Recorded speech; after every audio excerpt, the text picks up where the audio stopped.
कर्पूरगौरं करुणावतारं कर्पूरगौरं करुणावतारं संसारसारं भुजगेन्द्रहारं कर्पूरगौरं करुणावतारं संसारसारं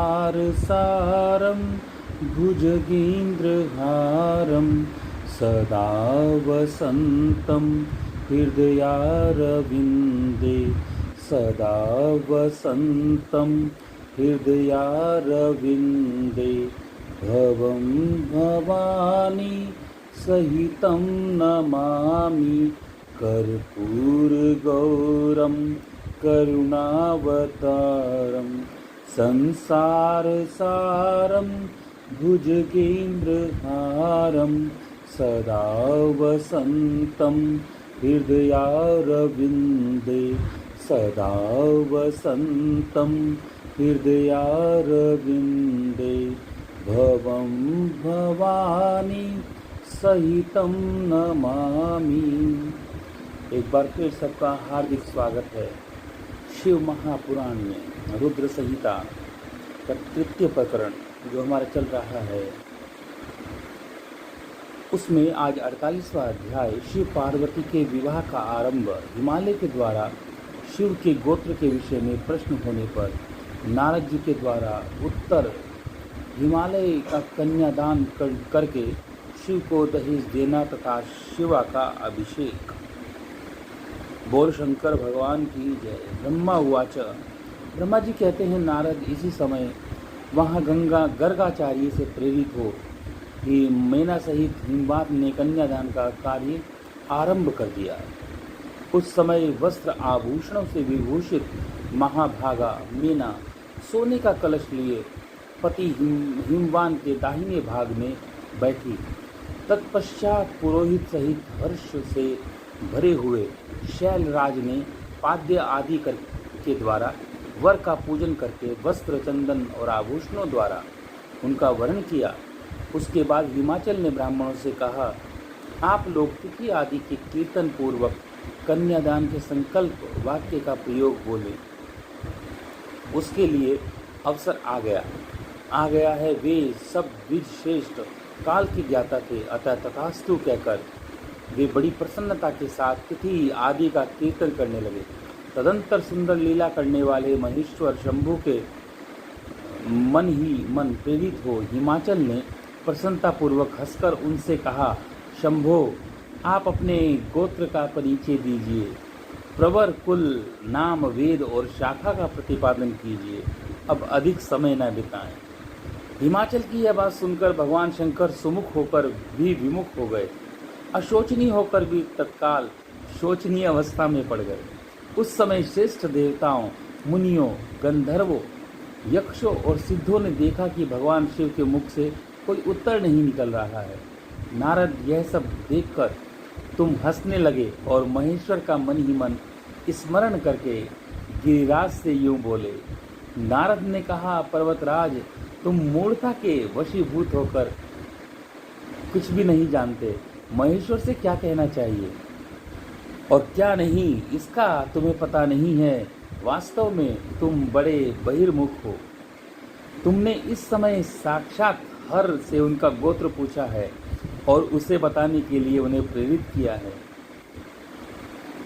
तुम्हारी यह बात अत्यंत उपहासजनक है। पर्वतराज, इनके गोत्र, कुल और नाम को तो विष्णु और ब्रह्मा आदि भी नहीं जानते, फिर दूसरों की चर्चा क्या। शैलराज, जिनके एक दिन में करोड़ों ब्रह्माओं का लय होता है, उन्हीं भगवान शंकर को तुमने आज काली के तपोबल से प्रत्यक्ष देखा है। इनका कोई रूप नहीं है, ये प्रकृति से परे हैं, निर्गुण पर ब्रह्म परमात्मा है, निराकार है, निर्विकार है, मायाधीश एवं परात्पर हैं। गोत्र, कुल और नाम से रहित स्वतंत्र परमेश्वर हैं। साथ ही अपने भक्तों के प्रति बड़े दयालु हैं। भक्तों की इच्छा से ही ये निर्गुण और सगुण हो जाते हैं। निराकार होते हुए भी सुंदर शरीर धारण कर लेते हैं और अनामा होकर भी ये बहुत से नाम वाले हो जाते हैं। ये गोत्रहीन होकर भी उत्तम गोत्र वाले हैं, कुलहीन होकर भी कुलीन हैं। पार्वती की तपस्या से ही आज ये तुम्हारे जमाता बने हैं, इसमें संशय नहीं। गिरि श्रेष्ठ, इन लीला विहारी परमेश्वर ने चराचर जगत को मोह में डाल रखा है। कोई कितना ही बुद्धिमान क्यों ना हो, वह भगवान शिव को अच्छी तरह से नहीं जानता। ब्रह्मा जी कहते हैं, मुने, ऐसा कहकर शिव की इच्छा से कार्य करने वाले तुझ ज्ञानी देवर्षि ने शैलराज को अपनी वाणी से हर्ष प्रदान करते हुए फिर इस प्रकार उत्तर दिया। नारद बोले, शिवा को जन्म देने वाले तात महाशैल, मेरी बात सुनो और उसे सुनकर अपनी पुत्री शंकर जी के हाथ में दे दो। लीला पूर्वक रूप धारण करने वाले सगुण महेश्वर का गोत्र और कुल केवल नाद ही है। इस बात को अच्छी तरह समझ लो। शिव नादमय है और नादमय शिव है, यह सर्वथा सच्ची बात है। नाद और शिव, इन दोनों में कोई अंतर नहीं है। शैलेंद्र, सृष्टि के समय सबसे पहले लीला के लिए सगुण रूप धारण करने वाले शिव से नाद ही प्रकट हुआ था, अतः वह सबसे पहले उत्कृष्ट है। हिमालय, इसलिए मन ही मन सर्वेश्वर शंकर जी का के द्वारा प्रेरित हो मैंने आज अभी वीणा बजाना आरंभ कर दिया है। ब्रह्मा जी कहते हैं, मुने, तुम्हारी यह बात सुनकर गिरिराज हिमालय को संतोष प्राप्त हुआ और उनके मन का सारा विस्मय जाता रहा। तदंतर श्री विष्णु आदि देवता तथा मुनि सबके सब विस्मय रहित हो नारद को साधुवाद देने लगे।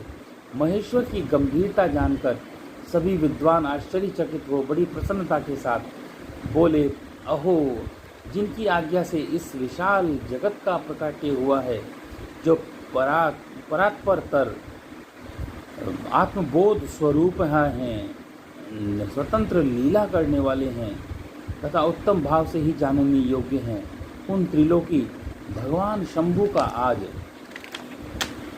हम लोगों ने भलीभांति दर्शन किया है। तदंतर हिमालय ने विधि के द्वारा प्रेरित हो भगवान शिव को अपनी कन्या का दान दिया। कन्या दान करते समय वे बोले, इमां कन्यां तुभ्यमहं ददाति परमेश्वरः भावार्थं परिग्रहीणत्व प्रसीद सकलेश्वर। परमेश्वर, मैं अपनी यह कन्या आपको देता हूँ, आप अपनी पत्नी बनाने के लिए ग्रहण करें। सर्वेश्वर, इस कन्या से आप संतुष्ट हों। इस मंत्र का उच्चारण करके हिमाचल ने अपनी पुत्री लोक जननी पार्वती को उन महान देवता रुद्र के हाथ में दे दिया। इस प्रकार शिवा का हाथ शिव के हाथ में रखकर शैलराज मन ही मन बड़े प्रसन्न हुए।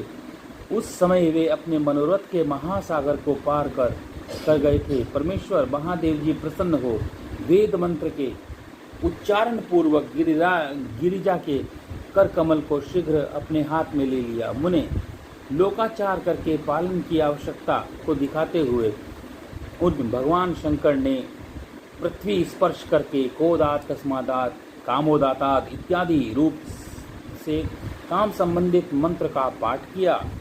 उस समय वहाँ सब और महान आनंदमय उत्सव होने लगा। पृथ्वी पर, अंतरिक्ष में तथा स्वर्ग में भी जय जयकार गूंज उठी। सब लोग अत्यंत हर्ष से भरकर साधुवाद देने लगे, नमस्कार करने लगे। गंधर्वगण प्रेम पूर्वक गाने गाने लगे और अप्सराएं नृत्य करने लगी। हिमाचल के नगर के लोग भी अपने मन में परम आनंद का अनुभव करने लगे। उस समय महान उत्सव के साथ परम मंगल मनाए जाने लगा। मैं, विष्णु, इंद्र, देवगण तथा संपूर्ण मुनि हर्ष से भर गए। हम सबके मुखारविंद प्रसन्नता से खिल उठे। तदंतर शैलराज हिमाचल ने अत्यंत प्रसन्न हो शिव के लिए कन्यादान की यथोचित सांगता प्रदान की। तत्पश्चात उनके बंधुजनों ने भक्ति पूर्वक शिवा का पूजन करके नाना विधि विधान से भगवान शिव को उत्तम द्रव्य समर्पित किया। हिमालय ने दहेज में अनेक प्रकार के द्रव्य, रत्न, पात्र, 1,00,000 सुसज्जित गोएं, 1,00,000 सजाए घोड़े, करोड़ों हाथी और उतने ही सुवर्ण जटित रथ आदि वस्तुएं दी। इस प्रकार परमात्मा शिव को विधि पूर्वक अपनी पुत्री कल्याणमयी पार्वती का दान करके हिमालय कृतार्थ हो गए।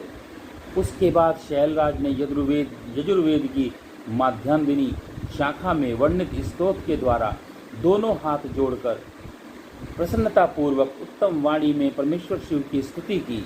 तत्पश्चात वेदवेत्ता हिमाचल की आज्ञा देने पर मुनियों ने बड़े उत्साह के साथ शिवा के सिर पर अभिषेक किया और महादेव जी का नाम लेकर उस अभिषेक की विधि पूरी की। उस समय बड़ा आनंदमय महोत्सव हो रहा था। इति श्री रेवाखंडे रुद्र संहिता नाम